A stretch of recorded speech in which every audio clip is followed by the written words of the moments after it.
Bismillahirrahmanirrahim. Assalamu alaikum. Welcome to another video lecture. This is Muneer Ahmad. Dear students, हम kingdom protista को discuss कर रहे हैं और इस किंगडम में जो ऑर्गेनिजम्स हैं उनको हमने 3 मेजर ग्रुप्स में डिवाइड किया है। अगर यहाँ पे मैं आपसे ये क्वेश्चन पूछूं कि उन ग्रुप्स के नाम क्या हैं, तो डेफिनेटली आपका यही आंसर होगा कि सर एक ग्रुप को एनिमल लाइक प्रोटिस्ट्स, दूसरे ग्रुप को प्लांट लाइक प्रोटिस्ट का और थर्ड ग्रुप को हमने फंगस लाइक प्रोटिस्ट का नाम दिया है। सो एनिमल लाइक प्रोटिस्ट और प्लांट लाइक प्रोटिस्ट जो हैं उनको हम प्रीवियस लेक्चर्स में डिटेल से डिस्कस कर चुके हैं।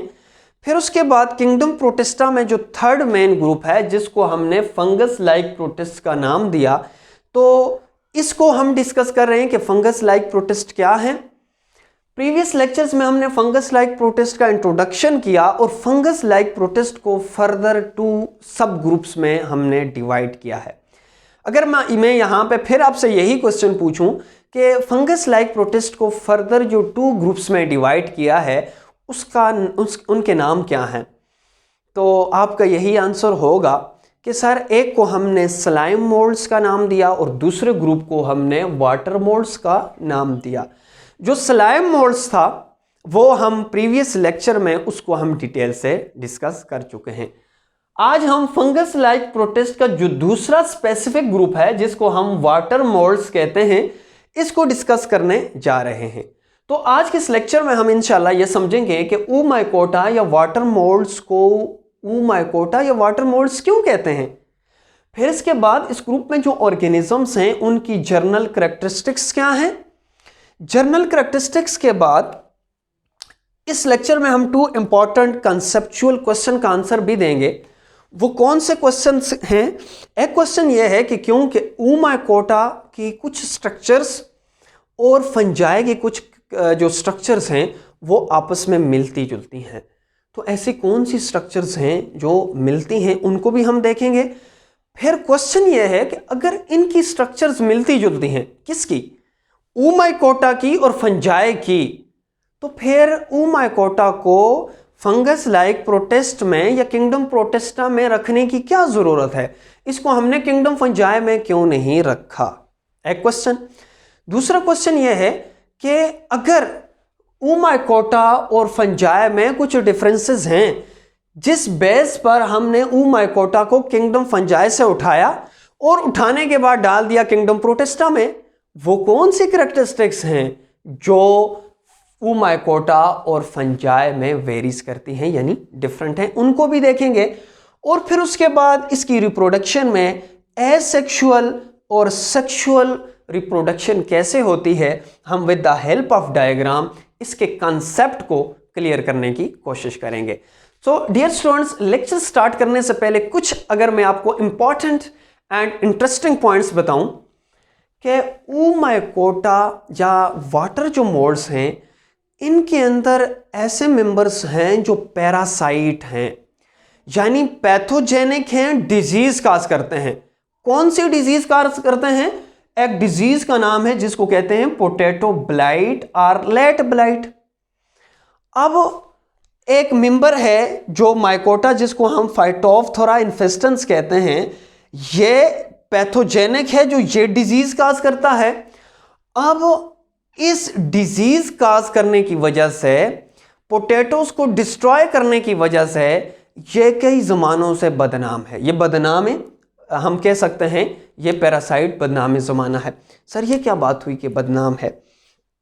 इस अगर फाइटोफथोरा या जो फाइटोफथोरा इन्फेस्टेंस है, अगर मैं आपको कुछ 1 मिनट के लिए हिस्टोरिकल बैकग्राउंड बता दूं कि ये जो पैरासाइट जो आयरलैंड के लोग हैं, कंट्री का नाम है, वहाँ के जो लोग हैं उनको हम आयरिश पीपल कहते हैं। तो आयरलैंड के जो लोग हैं उनकी जो एज अ फूड जो है वो मोस्टली जो है वो पोटैटोज यूज़ करते हैं। तो 19वीं सेंचुरी में क्या हुआ, ये जो फाइटोफथोरा इन्फेस्टेंस है इसने आयरलैंड में जो पोटैटोज की फसलें थीं उन पे अटैक किया और अटैक करके उनको तबाह कर दिया। अब तबाह करने से क्या हुआ कि वहाँ पे जो है वो कहत साली आ गई, वहाँ पे कमी होगी फूड की। तो कमी होने की वजह से वहाँ पे जो आयरलैंड के जो आयरिश पीपल्स हैं उनमें बहुत से लोगों में डेथ काज होगी। और वहाँ में तकरीबन 4 लाख से ज़्यादा लोगों ने जो आयरलैंड छोड़कर वो माइग्रेट हो गए अमेरिका में। तो इसको हम कह सकते हैं कि एक मास माइग्रेशन हुई आयरिश पीपल्स की फ्रॉम आयरलैंड टू अमेरिका। तो किस वजह से हुई? इसी माइकोटा जिसका नाम है फाइटोप्थोरा इन्फेस्टेंस, क्योंकि इसने वहाँ पे एक बड़े स्केल पे वहाँ पे तबाह कर दी थी आलू या पोटैटोस की फसलें। So let's start. हमारे पास ऊमाइकोटा या वाटर मोल्ड्स क्या है? सबसे पहले हमारे माइंड में यही क्वेश्चन होता है कि सर इस ग्रुप का नाम ऊमाइकोटा या वाटर मोल्ड्स क्यों है? क्लियर है? तो सबसे पहले इसकी एटिमोलॉजी मीनिंग देखते हैं कि इसका नाम ऊमाइकोटा क्यों है। मैं सिंपल एक पॉइंट यहां पे बताता हूं ताकि आपका कंसेप्ट क्लियर हो जाए। जब मेल और फीमेल गेमीट्स फ्यूज हों, फॉर एग्जांपल यहां पे भी इसी तरह फीमेल और मेल गेमीट्स फ्यूज होंगे और फ्यूज होने से जो रिप्रोडक्शन होगी उस रिप्रोडक्शन को हम ऊगैमस रिप्रोडक्शन कहते हैं। यहां पे अगर मैं सिंपली आपको बताऊं, क्योंकि अभी मैं डायग्राम से लाइफ साइकिल में इसको डिटेल से डिस्कस करूंगा। तो अब ये जो ऊमाइकोटा या वाटर मोल्ड्स जो हैं, इनमें जो सेक्सुअल रिप्रोडक्शन है वो थ्रू ऊगैमस होती है। तो इस वजह से इसका नाम जो है वो ऊमाइकोटा है। ऊ का लफ्ज ही हमेशा इग से निकला है और माइकोटा फंजाई को कहते हैं। सो इस वजह से जो ऊमाइकोटा है इसको हम इग फंजाई भी कहते हैं। अब फिर क्वेश्चन है कि सर ये तो बात हमें समझ आ गई कि ऊगैमस से रिप्रोडक्शन होगी, तो इसको हम वाटर मोल्ड्स क्यों कहते हैं? क्योंकि हम इसके हैबिटेट में देखेंगे या मोड ऑफ न्यूट्रिशन में देखेंगे। सो ये वाले जो वाटर मोल्ड्स हैं, ये एक्वेटिक जो लाइफ जो एक्वेटिक एनिमल्स हैं उनके पैरासाइट हैं और मोस्टली वाटर में जो एनिमल्स रहते हैं या वाटर इनका हैबिटेट है, तो इस वजह से इसको हम वाटर मोल्ड्स कहते हैं। सो अब हम इसकी जनरल कैरेक्टरिस्टिक्स पे जाते हैं। सबसे पहले हैबिटेट या मोड ऑफ न्यूट्रिशन की बात की जाए तो हैबिटेट में ये आइदर पैरासाइट और सेप्रोफिटिक होते हैं। पैरासाइट आप जानते हैं।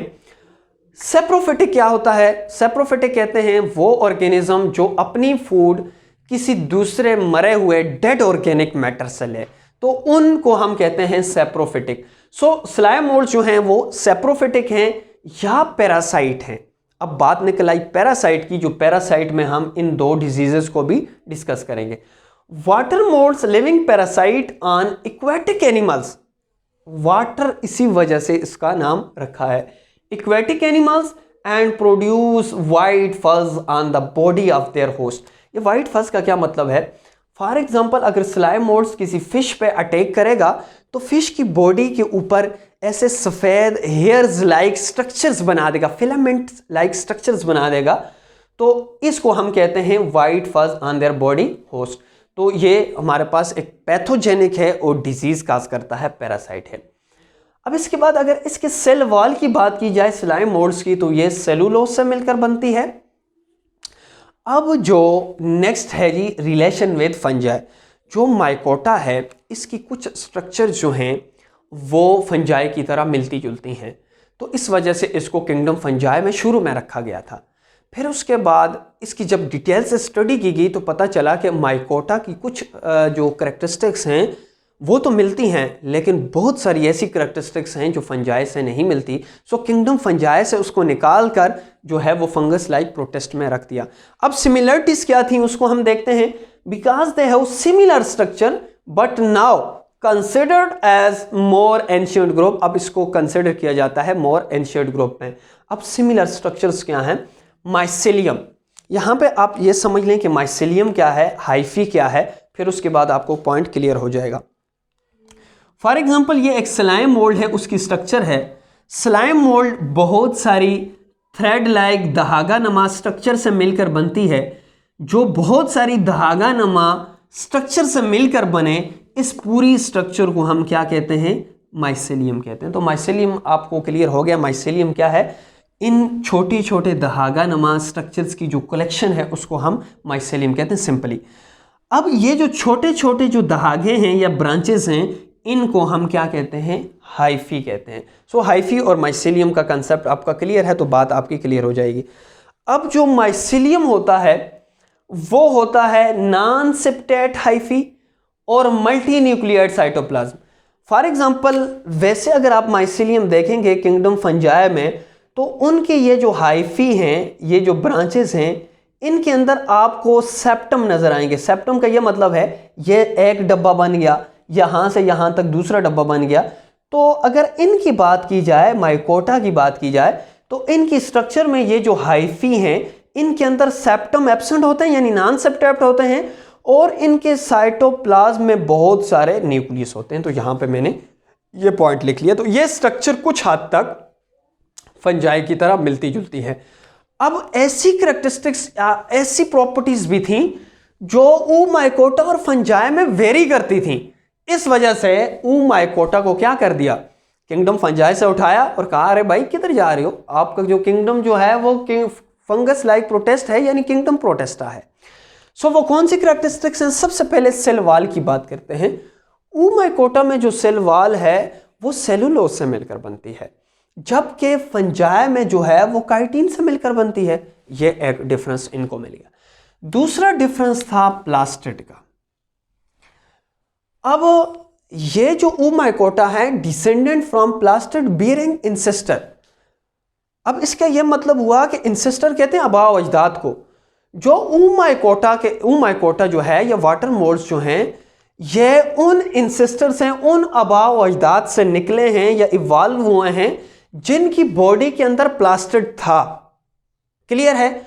और हालांकि jet they do not possess plastid अब नहीं है, इस वजह से ये नॉन फोटोसिंथेटिक है। और अगर फंजाई की बात की जाए तो इसमें हमारे पास प्लास्टिड नहीं है, इसके इंसेस्टर में प्लास्टिड नहीं था, न पहले था न अभी है। अब ये जो oomycota है इसकी एक प्रोमिनेंट एग्जांपल है जिसने आलू या पोटैटोज में तबाही की हुई थी, जिसका नाम है फाइटोप्थोरा इन्फेस्टेंस। इसकी एक एग्जांपल में इसकी रिप्रोडक्शन देखते हैं कि ये रिप्रोड्यूस कैसे होता है। तो रिप्रोडक्शन की अगर बात की जाए तो ये सेक्सुअल रिप्रोडक्शन भी हो सकती है, इसमें एसेक्सुअल रिप्रोडक्शन भी हो सकती है। जो एसेक्सुअल रिप्रोडक्शन होगी वो ज़ूस्पोर्स से होगी, ये आपने माइंड में रखना है। मैं अभी आपको बताऊंगा कि ज़ूस्पोर्स क्या है। अब फॉर एग्जांपल अब सबसे पहले बात करते हैं एसेक्सुअल रिप्रोडक्शन की। यहां पे अगर मैं पॉइंट लिख लूं, एसेक्सुअल रिप्रोडक्शन। फॉर एग्जाम्पल ये हमारे पास पोटैटो लीफ है, और पोटैटो लीफ आपको पता है कि लीव्स के अंदर स्मॉल माइक्रोस्कोपिक ओपनिंग्स होती हैं, होल्स होते हैं जिनको हम स्टोमेटा कहते हैं, और इन स्टोमेटा के थ्रू लीव से गैसियस एक्सचेंज होती है, ट्रांसपायरेशन एक्सेट्रा होती है। अब फॉर एग्जाम्पल ये लीफ है और लीफ के यहाँ पे जो स्टोमेटा हैं वहाँ पे ये जो थ्रेड लाइक स्ट्रक्चर है जिसको हम माइसिलियम कहते हैं।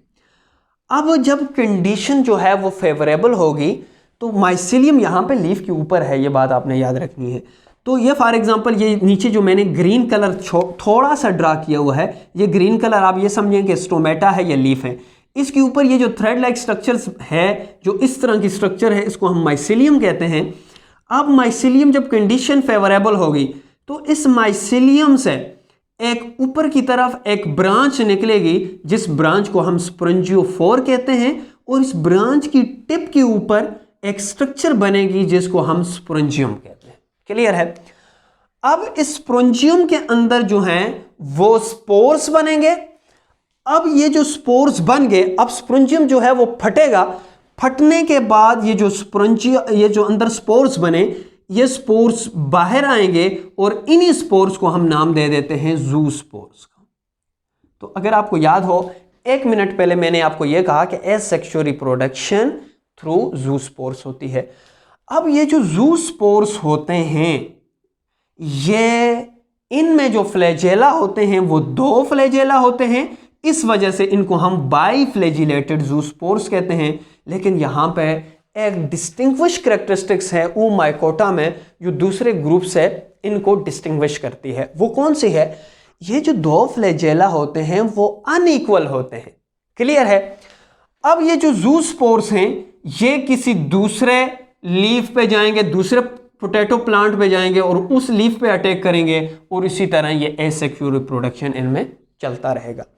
अब बात करते हैं सेक्सुअल रिप्रोडक्शन की, कि सेक्सुअल में आपको पता है कि कुछ गैमीट्स आपस में मिलेंगे, कुछ 2 मेल और फीमेल रिप्रोडक्टिव ऑर्गन्स होंगे, उनसे गैमीट्स बनेंगे, न्यूक्लियाई बनेंगे, उनमें फ्यूजन होगी, तो इसको हम सेक्सुअल रिप्रोडक्शन कहते हैं। अब जरा सा देखिएगा, लेट्स सपोज मैं यहां से स्टार्ट करता हूं। ये हमारे पास माइसेलियम है। क्या है? माइसेलियम है। माइसेलियम जो है वो हमारे पास स्लाइम मोड्स की स्ट्रक्चर जो है उसको हम कहते हैं। अब कंडीशन अनफेवरेबल है, तो ये माइसेलियम की जो हाइफी है, ये जो ब्रांचेस हैं, ये प्रोड्यूस करती हैं 2 स्ट्रक्चर्स। एक को हम कहते हैं आर्चिगोनियम, जिसको हम कहते हैं फीमेल रिप्रोडक्टिव ऑर्गन। ये एमसीक्यूज के लिए आपने याद रखना है। और इसके अलावा एक दूसरी स्ट्रक्चर प्रोड्यूस करती है हाइफी, जिसको हम कहते हैं एंथ्रिडियम। और एंथ्रिडियम आपको पता है मेल रिप्रोडक्टिव ऑर्गन को कहते हैं। अब क्या होगा, इस आर्चिगोनियम के अंदर एक लार्ज न्यूक्लियाई बनेगा और जो एंथ्रिडियम है इनके अंदर स्मॉल न्यूक्लियाई बनेंगे। अब इन 2 न्यूक्लियाई की जब आपस में फ्यूजन होगी, तो फ्यूजन होने के बाद एक नेक्स्ट स्ट्रक्चर बनेगी जिसको हम ऊस्पोर कहते हैं। अब ऊस्पोर जब बन गया, अब कंडीशन जब फेवरेबल होगी, तो ये जो ऊस्पोर है, ऊस्पोर के ऊपर ये वाली जो है अपराइट एक हाइफी की ग्रोथ होती है। यूं फॉर एग्जांपल यहां पे मैंने शो भी कर दिया है, ये ऊस्पोर है, इसके ऊपर एक अपराइट हाइफी की ग्रोथ होती है। इस अपराइट स्टॉक को हम स्पोरेंजियोस्पोर कहते हैं। कब? जब जो एनवायरमेंटल कंडीशन है ऊस्पोर के लिए फेवरेबल हो जाएगी। क्लियर है? अब इसके बाद ये जो टिप है स्पोरेंजियोफोर की, इस टिप के ऊपर यहां पे एक और स्ट्रक्चर बनती है जिसको हम स्पोरेंजियम कहते हैं। ये वाली जो स्ट्रक्चर है इसको हम स्पोरेंजियम कहते हैं। अब ये जो स्पोरेंजियम है, इस स्पोरेंजियम के अंदर स्पोर्स बनते हैं और इन स्पोर्स को ज़ूस्पोर्स कहते हैं। अब जब स्पोरेंजियम दोबारा फटेगा, तो फटने के बाद ये स्पोर्स बाहर आएंगे और ये स्पोर्स जो होंगे वो बाइफ्लैजिलेटेड होंगे और उसी तरह जो फ्लैजेला जो होंगे वो अनइक्वल होंगे। ये फ्लैजेला दोबारा से जर्मिनेट होंगे और जर्मिनेट होने के बाद यहाँ पे हमारे पास अगेन माइसेलियम बनेगा। तो ये इसी तरह ये लाइफ साइकिल कंटिन्यू होगा। तो यहाँ पे आप देखें तो मेल और फीमेल रिप्रोडक्टिव ऑर्गन भी है और यहाँ पे फ्यूजन भी हो रही है। फ्यूजन किस किस के दरमियान में हो रही है? लार्ज फीमेल न्यूक्लियस के दरमियान और स्मॉल मेल न्यूक्लियस के दरमियान। तो ऐसी फर्टिलाइजेशन, ऐसा सेक्सुअल मेथड जिसमें लार्ज और स्मॉल न्यूक्लियाई या गैमीट्स मिलें, तो इस मेथड्स को हम oogamous कहते हैं। तो इस वजह से oomycota को oogamous होने की वजह से ऐसे फंगस लाइक प्रोटिस्ट, ऐसे वाटर मोल्ड्स को oomycota कहते हैं। होप कि आपको इस लेक्चर की समझ आई होगी। लास्ट में अगर आपको कोई भी कंफ्यूजन हो, कोई भी सजेशन हो, कोई भी क्वेश्चन हो, तो कमेंट सेक्शन में कमेंट लाजमी कीजिए। मेरा जो डिस्क्रिप्शन में व्हाट्सअप नंबर भी मौजूद है, आप वहां से भी मुझसे कांटेक्ट कर सकते हैं। तो इंशाल्लाह नेक्स्ट लेक्चर में फिर मुलाकात होगी। तब तक के लिए इजाज़त दीजिए। अल्लाह हाफ़िज़।